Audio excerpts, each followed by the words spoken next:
I hope you had a great Eid holiday and a well-deserved break over the 6 days holidays that we had. I personally had a trip to Bulgaria with my friends, golfing obviously. And as we were going through Bulgaria, we saw a number of windmills. And many of my friends are in the oil and gas industry. And of course, whenever we see any alternative source of fuel, energy, electric cars, we all launch into this big debate. Obviously, living in the Middle East, we keep a close eye on oil prices as it impacts quite heavily on the quality of life, taxation, which is coming very shortly or is pretty much here, and many other aspects. I mean, today's oil price of Brent crude is about $71.93 per barrel and climbing.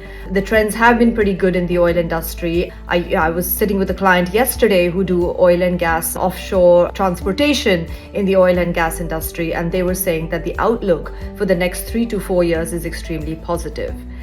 However, when you do read the news and when you do talk to electric car manufacturers, in fact, I had a Canadian manufacturer in the office the other day who was looking to expand in the Middle East. Even though they didn't expect to sell many cars in the Middle East as they would do, say, in a country like China or India, they felt that being in the Middle East was quite important for their footprint and for their profile. All in all, there is still that debate. What's going on in the car industry? Are we going electric? Is oil sort of not as important anymore in terms of our economy?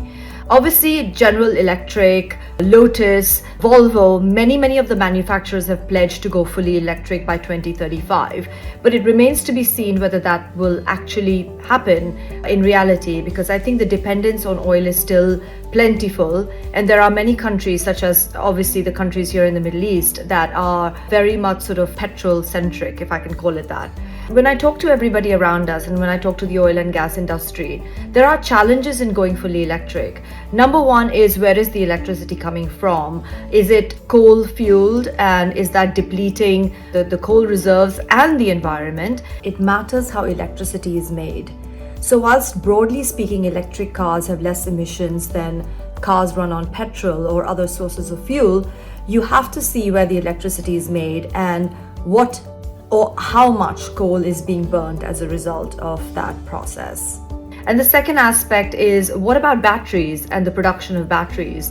I mean, we know that the mining of lithium isn't entirely above board. There is child labor involved, many countries that are exploited in the exploration of lithium. The world's lithium is largely also mined in Australia, Bolivia, Argentina. Some of these countries actually have to use a lot of water in order to mine the lithium. So there is that concern as well of depleting the environment of the water sources to mine the lithium. And there's also the issue of whether we are ready in terms of discharging and in terms of being able to dispose of the batteries that the electric car industry uses. BR Recycling has signed an agreement with the UAE Ministry of Energy and Infrastructure, and they are looking to set up a bespoke plant that could actually help and facilitate the disposing of batteries for the electric car industry as that industry actually grows here in the UAE and the rest of the Middle East.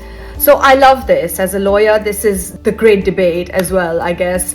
Electric cars, petrol, what's happening in the oil industry, and what really is the future of our roads.